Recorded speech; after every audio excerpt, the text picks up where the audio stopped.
It was supposed to be the perfect Christmas. The tree was trimmed, the stockings were full, and 6-year-old JonBenét Ramsey had gone to bed in her favorite pajamas, the sparkle of holiday magic still in her eyes. But by dawn, everything had changed. At 5:52 a.m., a call shattered the quiet. A voice, raw, trembling, desperate. Patsy Ramsey, JonBenét's mother, was on the line with 911. She said her daughter was missing. A ransom note was found. She begged for help. Within minutes, police were at the house. But what they walked into was not a kidnapping scene. It was a puzzle, a twisted, chilling mystery wrapped in layers of contradictions, panic, and silence. And hours later, what they would find in the basement would send shockwaves across the country. A child murdered, hidden in plain sight. No signs of forced entry. A ransom note that made no sense. A crime that defied logic. Who would do this to a 6-year-old girl? Why? And how could this possibly happen inside her own home? This story has haunted investigators for nearly 3 decades. It's been torn apart on newsstands, reassembled in documentaries, dissected in podcasts, and whispered about in living rooms across America. But behind all the theories, behind all the headlines, is a real little girl whose case remains unsolved to this day. Stay with me, because in the next 2 hours, we'll unravel this case piece by piece. From the morning JonBenét disappeared to the stunning forensic twists and cold case breakthroughs that still echo today. This is not just a crime story. This is the story of a family shattered, a nation obsessed, and a truth that refuses to stay buried. Before the headlines, before the speculation, before the tragedy that would grip the world, there was just a little girl, JonBenét Patricia Ramsey, born on August 6, 1990 in Atlanta, Georgia, the youngest child of John and Patsy Ramsey. A beaming, blonde-haired girl with a name as unique as her personality. A blend of her parents' names, John and Patricia. When JonBenét was still a toddler, the Ramsey family moved to Boulder, Colorado, a picturesque town nestled against the Rocky Mountains. Safe, affluent, quiet, the kind of place where terrible things simply didn't happen. To neighbors, the Ramseys looked like the picture of success. John Ramsey, a prominent businessman, president of a billion-dollar tech firm. Patsy, a former Miss West Virginia, turned stay-at-home mom, pouring her time and attention into raising her children, Burke, the eldest, and her darling daughter, JonBenét. And JonBenét was her star. From an early age, it was clear she had a magnetism, an infectious smile, a playful spark, and a presence that pulled people in. But it was on the pageant stage that this spark became a spotlight. By age 4, JonBenét was already a seasoned competitor in the world of child beauty pageants, a world that most people would never understand unless they'd seen it firsthand. Bright lights, big hair, heavy makeup, elaborate costumes sewn with rhinestones and sequins, talent routines perfected with hours of practice, and little girls like JonBenét walking those stages with practiced poise and rehearsed perfection. To some, it was all innocent fun. A mother and daughter bonding over dresses, hairspray, and tiaras. To others, it was something else entirely. A world where childhood and glamour collided. A place where 6-year-olds wore lipstick, false lashes, and swimsuits under stage lights. JonBenét won crowns. Many of them. Little Miss Colorado, America's Royal Mississippi, National Tiny Miss Beauty. Her face, angelic and camera-ready, became instantly recognizable in pageant circles. Behind the scenes, it was Patsy who orchestrated the show. She selected the dresses, choreographed the routines, applied the makeup. Friends described her as a doting, proud mother, eager to share her daughter's talents with the world. But critics would later ask, was it too much, too soon? Was JonBenét being thrust into the spotlight of a world that invited scrutiny, envy, and danger? These questions would take on a haunting weight in the aftermath. But in these early years, the Ramseys' world seemed charmed. Home videos show birthday parties, quiet evenings, vacations, and yes, plenty of pageant footage. JonBenét performing, smiling, laughing. A child being a child, at least in those brief moments in between the competition. What's undeniable is that JonBenét wasn't just beautiful. She was deeply loved. Her teachers remembered her as kind, her neighbors as cheerful and polite, her family as the light of their lives. That light would be extinguished far too soon. But before we go there, we have to understand this part of her life. Because this was JonBenét before the world knew her name, before she became a mystery. She was a daughter, a sister, a little girl who liked sparkles and ice cream and Christmas.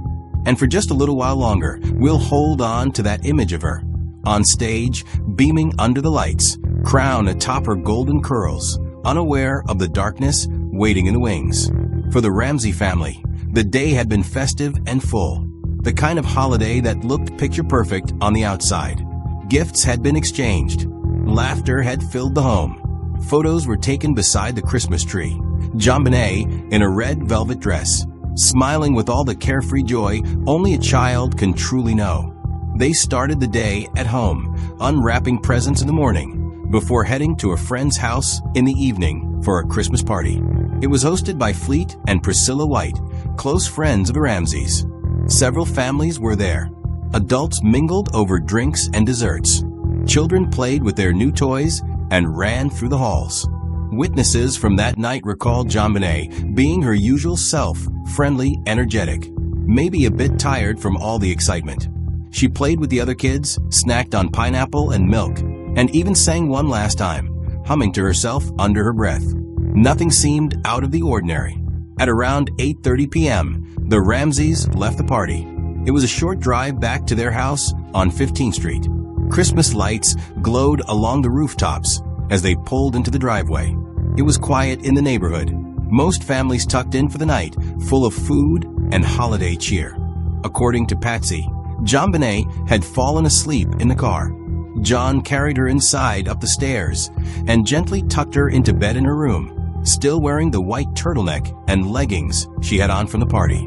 Patsy said she turned off the light, left the room, and closed the door behind her. And from that moment forward, nothing would ever be the same. There were no signs of forced entry, no sounds reported by neighbors, no barking from the family dog. According to both John and Patsy, the house remained still through the night. But the truth is, something horrifying happened between the moment JonBenét was placed in bed and the moment Patsy Ramsey descended the back staircase the next morning. Because at 5:30 a.m. on December 26th, Patsy said she awoke suddenly. She wasn't sure why. She made her way downstairs, still in the same clothes she wore the night before. That's when she spotted it. At the bottom of the spiral staircase, a note, 2.5 pages long. Typed? No. Handwritten. The message was cold, strange, and filled with contradictions. It claimed JonBenét had been kidnapped by a small foreign faction. It demanded $118,000 for her safe return, an oddly specific number that happened to match John Ramsey's recent bonus from work. It warned them not to contact police, or JonBenét would be beheaded. Moments later, she was calling 911. The time was 5:52 a.m. Her voice on that recording is high-pitched and panicked. "We have a kidnapping, she's gone." The dispatcher tried to get more information. Patsy hung up quickly. And just like that, the first responders were en route. In the time between 5:30 a.m. and the arrival of police, the Ramseys called friends. Fleet and Priscilla White came rushing over. The pastor of their church, neighbors. Within the hour, multiple people were inside the house, touching things, walking through rooms, unknowingly contaminating what was quickly becoming a crime scene. They searched the house, but not thoroughly. There was no lockdown of the scene, no forensic team called immediately. JonBenét's bedroom was declared off limits, but the rest of the home remained open. Officers assumed this was a kidnapping. The note was being taken at face value. But there was one glaring problem. JonBenét was still in the house, and it would be her father, not the police, who would find her body. But that wouldn't happen for several more hours. Right now, as the sun began to rise on Boulder, Colorado, investigators had no idea what kind of case they were walking into. A kidnapping or something far more sinister. The timeline from Christmas night to the morning after remains one of the most heavily scrutinized windows in true crime history. So much of what happened in those hours, what was heard, what was missed, what was done, and what wasn't, has haunted this case ever since. Because while the world still clung to its holiday glow, the Ramsey home had turned into something else entirely. And the most shocking discovery was yet to come. The spiral staircase at the back of the Ramsey home led directly into the heart of the house, just steps away from the kitchen, the breakfast nook, and the family's day-to-day life. But on the morning of December 26, 1996, that staircase became something else entirely. At around 5:30 a.m., Patsy Ramsey descended those steps in the quiet stillness of the morning. She later claimed she intended to make coffee, to begin what she thought would be a normal day after Christmas. But waiting for her at the bottom of those stairs was something chilling. A white sheet of paper, folded, resting on the steps. As she opened it, panic surged through her. It was handwritten, scrawled across 2.5 pages. Inconsistent handwriting, odd phrasing, and a tone that seemed theatrical. The letter began, "Mr. Ramsey, listen carefully." It stated that JonBenét had been kidnapped by a small foreign faction, and that she would be returned safely if the family delivered $118,000 in cash. Not just any number, exactly $118,000. The same amount John had received as a bonus from his company that year, a detail that felt far too specific to be coincidence. The note warned them, "You will withdraw $118,000 from your account. $100,000 will be in $100 bills, and the remaining $18,000 in $20 bills. Make sure that you bring an adequate size attaché to the bank." The writer claimed to be monitoring their actions and instructed them not to call the police or speak to anyone. The consequences? She dies. But here's where things already start to unravel. Despite the clear threats in the letter, Patsy Ramsey immediately called 911. Her voice, captured in the now famous call, is breathless, panicked. "We have a kidnapping. She's gone." The timestamp, 5:52 a.m. Within minutes, the Boulder Police Department arrived. Officer Rick French was among the first on scene. The initial assumption was clear, a kidnapping. So they began treating the situation that way, examining the note, speaking with the parents, beginning a slow, cautious search of the house. But from the very start, missteps were made. The most critical room, JonBenét's bedroom, was sealed off. A yellow crime scene ribbon was placed across the doorway. But the rest of the house? Left open, unrestricted. Friends and family, already called by the Ramseys, were allowed to move freely through the halls. Cups of coffee were poured. Chairs were moved. People were whispering, praying, consoling each other. The scene was no longer clean. Hours passed. An officer, trying to be helpful, even tidied up the kitchen. No trained forensics team was called in. No thorough search of the house was conducted. In fact, the basement, where JonBenét would later be found, was barely looked at during the first walkthrough. A quick check, a glance, nothing more. All attention was focused on the ransom note. Investigators noticed its peculiarities immediately. 2.5 pages was highly unusual for a ransom letter. Most are brief, direct. This one read more like a screenplay. It referenced movies like Dirty Harry and Speed. It sounded more like it had been written to sound threatening than actually threatening. And it wasn't typed.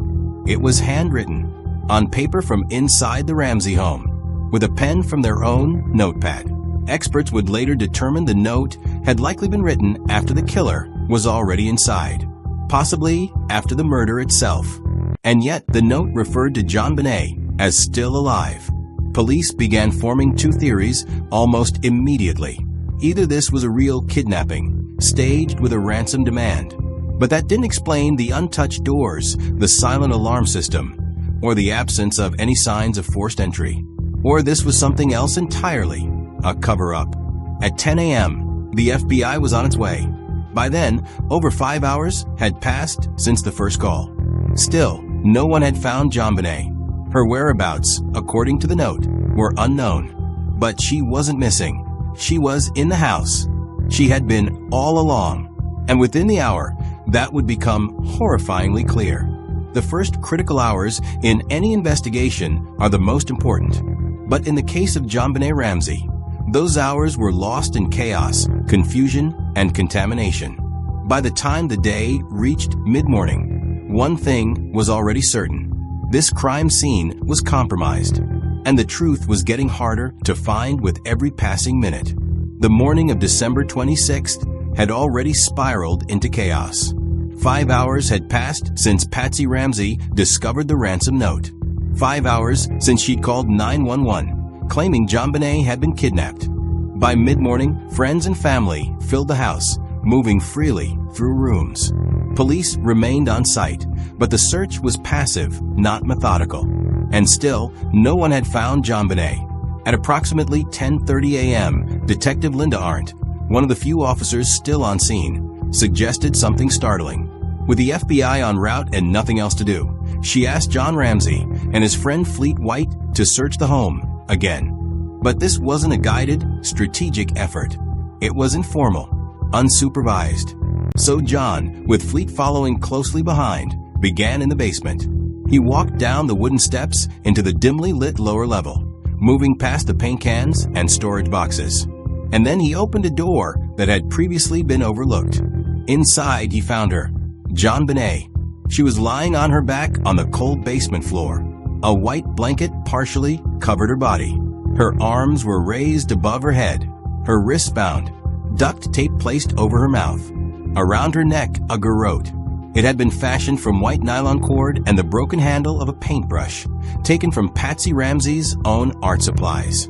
John screamed. He picked her up, held her, and carried her upstairs. He placed her on the floor in the living room, just feet from the Christmas tree. He didn't wait for police to process the scene. He didn't leave her where she lay. And while no one can judge what a father might do in a moment like that, the implications for the case were devastating. At that moment, whatever remained of a viable crime scene was gone. The entire investigation had been operating under the assumption of a kidnapping. But JonBenét had been in the house the whole time. And now, critical forensic evidence had been touched, moved, and likely lost forever. Paramedics arrived. They attempted to resuscitate her. It was too late. The little girl, once so full of light and energy, was declared dead at the scene. And then, the questions truly began. The coroner's autopsy, performed the following day, revealed haunting details. JonBenét had died from strangulation and a skull fracture. Either injury could have been fatal on its own. The blow to her head was severe, an 8.5-inch fracture running along her skull. But the garrote had been used with deliberate force and intentional design. The cord had been pulled tight with a makeshift handle. There were deep ligature marks, indicating sustained pressure. Whoever made that device did so with disturbing intent. The autopsy also revealed signs of possible sexual assault. There was evidence of vaginal trauma. Some speculated it was consistent with prior abuse. Others insisted it pointed only to that night. Trace DNA was found in JonBenét's underwear, but it didn't match anyone in the family. That mystery DNA would become one of the most debated elements of this case for decades. Then there was the pineapple. Undigested pineapple fragments were found in her stomach, meaning she had eaten some shortly before she died. But neither John nor Patsy recalled giving her any. The bowl of pineapple found in the kitchen had Burke Ramsey's fingerprints on it. The timing of digestion created another timeline dilemma, another unanswered question. Every detail added more confusion. Every discovery unraveled the idea of a straightforward case. And in the middle of it all was a 6-year-old child, dead in her own home, hidden in the basement, while police assumed she had been taken away. From a failure to secure the scene, to allowing friends and family to roam freely, to the decision to have her father conduct a search. Every mistake was like a door closing on the possibility of a clean investigation. And even in death, JonBenét's story was being complicated by contamination, speculation, and silence. By the end of that day, Boulder police no longer had a kidnapping on their hands. They had a murder and a house full of suspects. But the question was no longer just who did this. It was, would the truth ever be found at all? With the discovery of JonBenét's body, The tone of the case shifted overnight, from a potential kidnapping to a murder investigation. And almost immediately, the spotlight turned inward.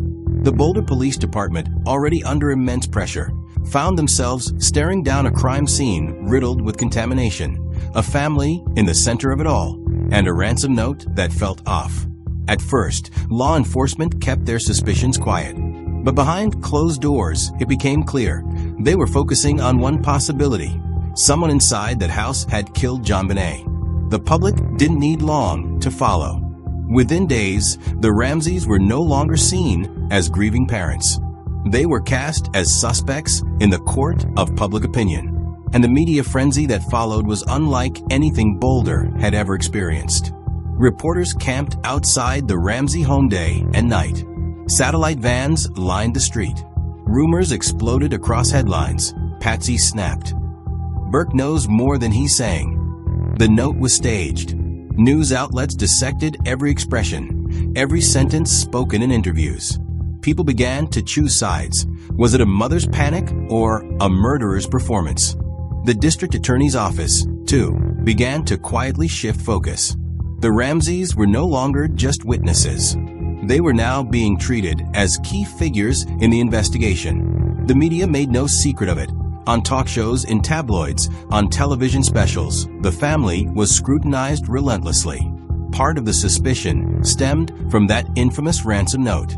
It was written on paper from inside the Ramsey home. The tone was bizarre, too long, too theatrical. Experts analyzed the handwriting for weeks.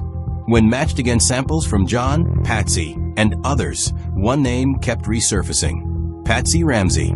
Some forensic analysts claimed the style and letter shapes in the note bore striking similarities to her handwriting. Others disagreed.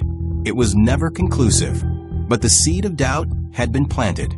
Why would a stranger write a 2.5-page note in the middle of the night, using materials from the very home they were supposedly fleeing? Police also noted inconsistencies in the Ramseys' accounts. Patsy said she went to bed around 10 p.m. on Christmas night. John said the same, but they gave slightly different answers in separate interviews. Small discrepancies, but in a high-profile case like this, they carried weight.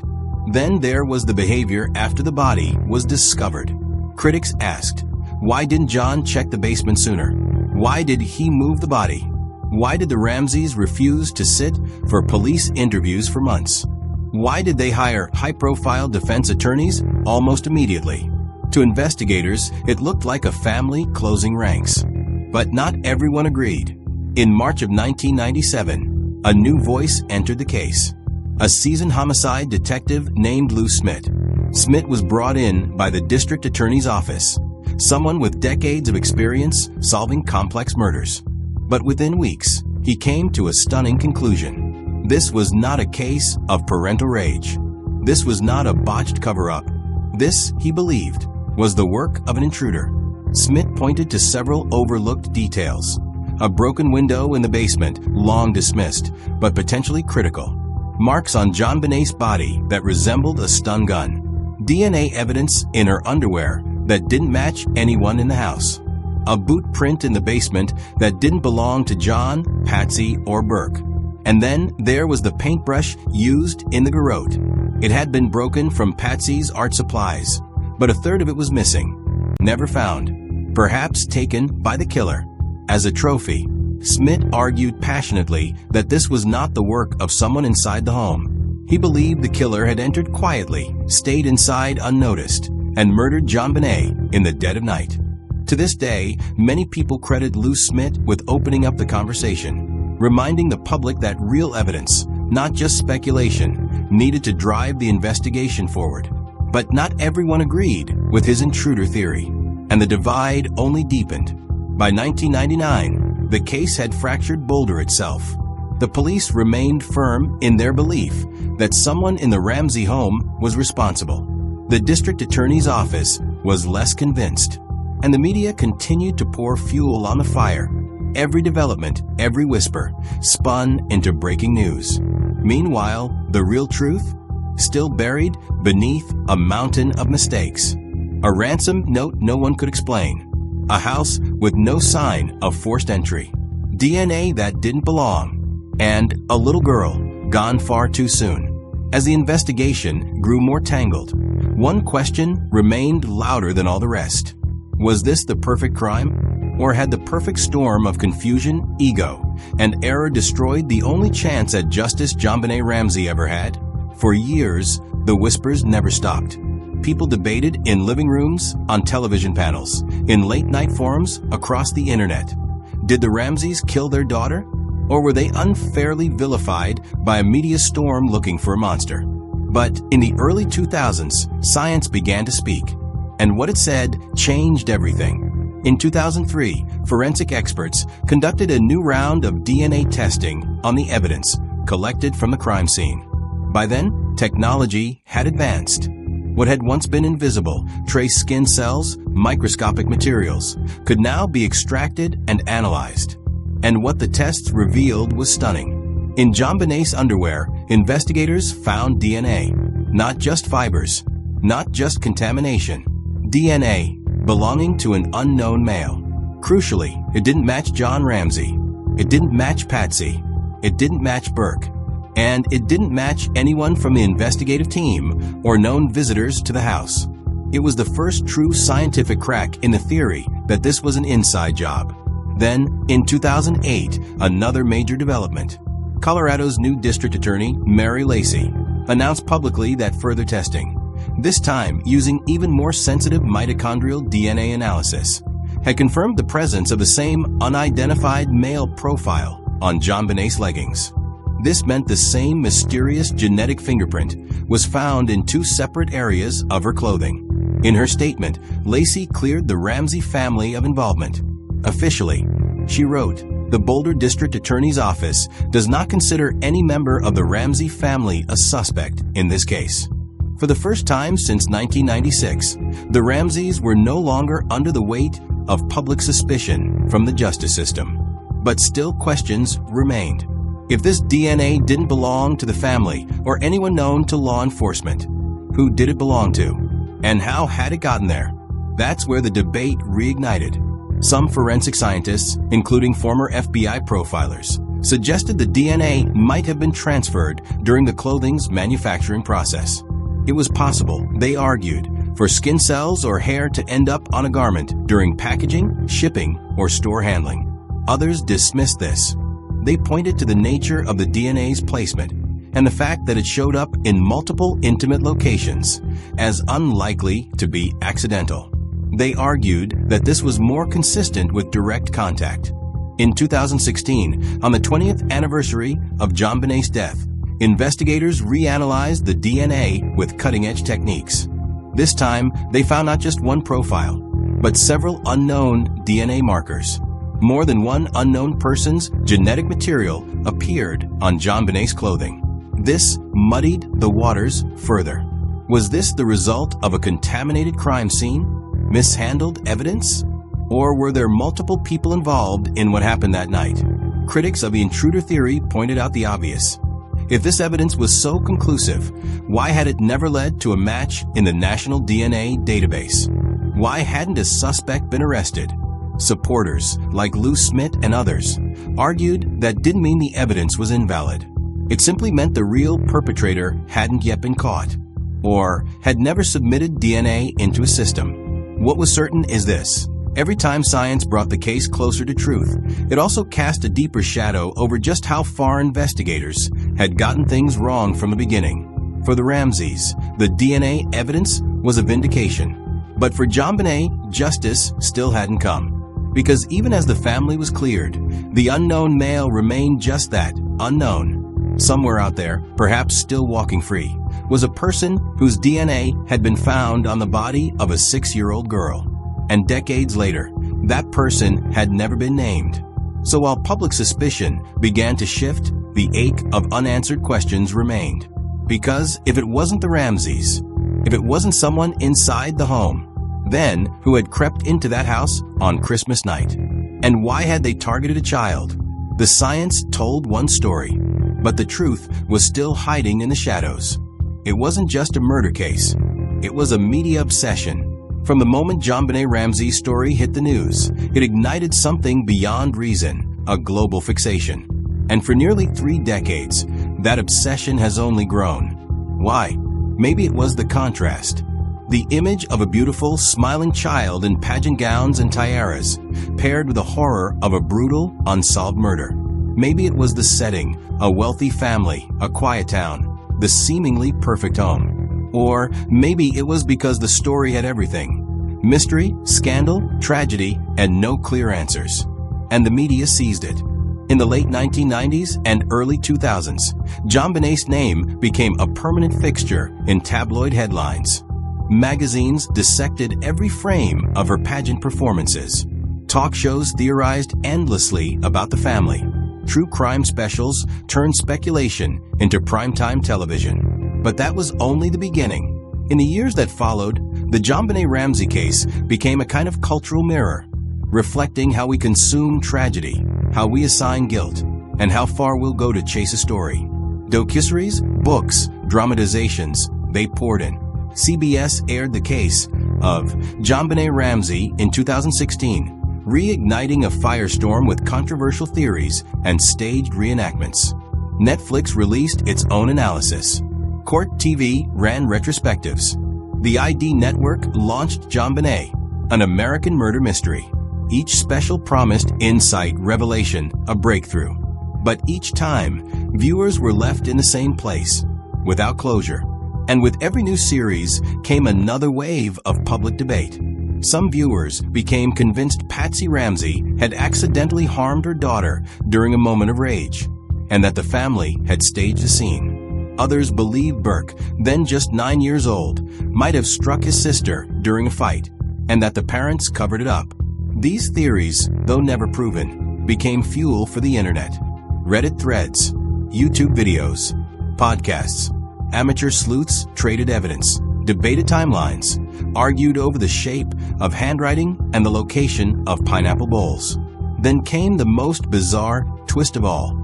In 2006, a man named John Markar, an elementary school teacher living abroad, confessed to JonBenét's murder. He claimed he was with her when she died, that it was an accident, that he loved her. For a brief, breathless moment, the world thought the case had been solved. But the details didn't add up. Carr's story was inconsistent. The timeline didn't fit. He couldn't explain key facts. And most importantly, his DNA didn't match the sample found on JonBenét's clothing. It was all a lie, or a delusion, or a cry for fame. He was released without charges, and the hope of resolution vanished once again. Through it all, the Ramseys, first Patsy and John, later Burke, remained central figures in the public's imagination. Documentaries questioned their body language. Interviews were parsed for inconsistencies. Even after Patsy's death in 2006, the questions kept coming. And that's what makes the case of JonBenét Ramsey unlike any other. It is no longer just a story of a crime. It is a story about how we tell crime stories, about how grief is packaged, how guilt is assigned, how a little girl, murdered in the privacy of her own home, became one of the most public mysteries in modern history. This obsession, this endless retelling, rethinking, reimagining, has given JonBenét a kind of strange immortality. But the question remains, has the world's fascination with this case brought us closer to the truth? Or has it only buried it deeper? Because every theory, every special, every headline has one thing in common. They still end with a little girl, and no one behind bars. Nearly 3 decades have passed since the murder of JonBenét Ramsey. 3 decades of unanswered questions, shifting theories, and hope flickering, fading, reigniting. But time, while relentless, has also brought something else: progress. In recent years, a renewed push to solve JonBenét's case has emerged, not from tabloid headlines or television specials, but from scientific advancements and the persistent drive of those who refuse to let her memory fade. At the heart of this new momentum is technology.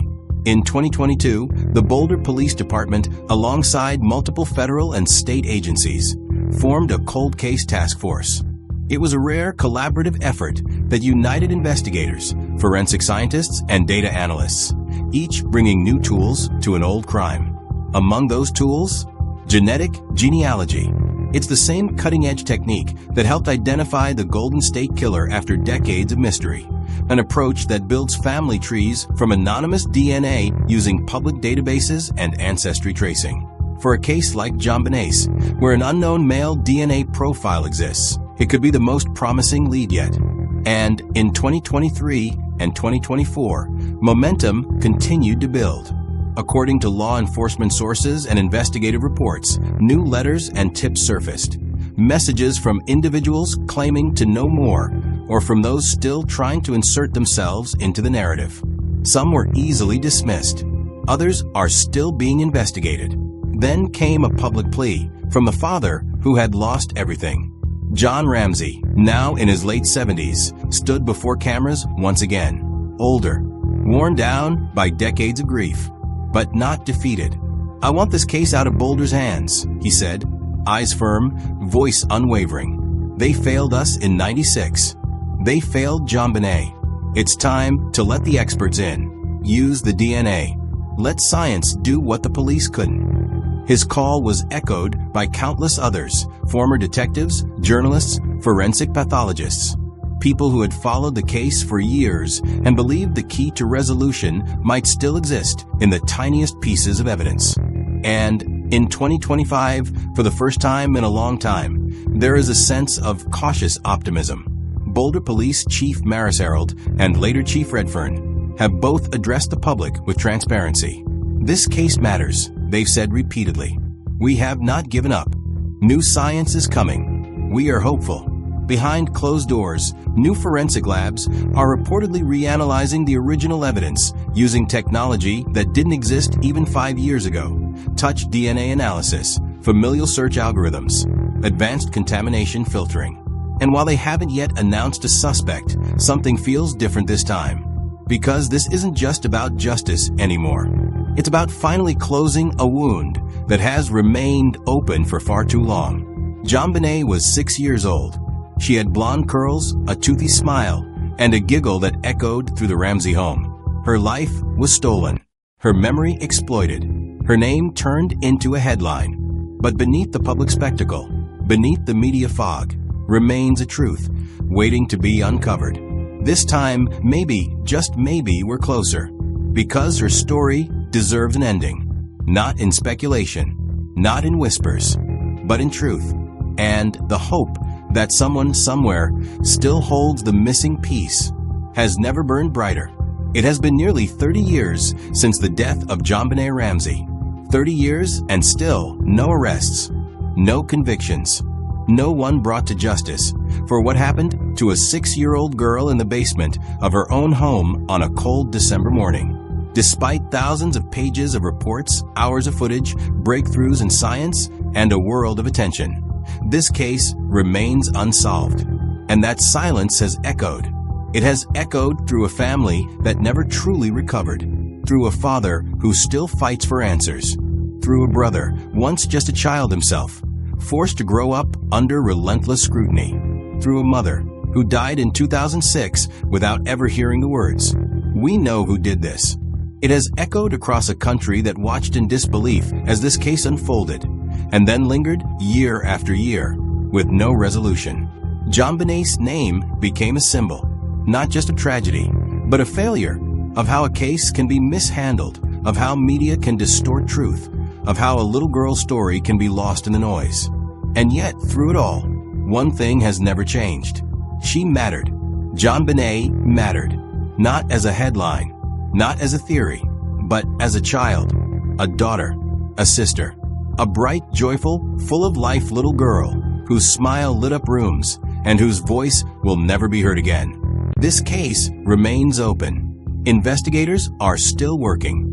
New science is still being applied. People are still hoping. And maybe you're watching this and you remember something. Something small, something strange, something you didn't think mattered at the time. If you have any credible information about the murder of JonBenét Ramsey, anything at all, please contact the Boulder Police Department or the FBI, because all it might take is one voice, one lead, one moment of courage.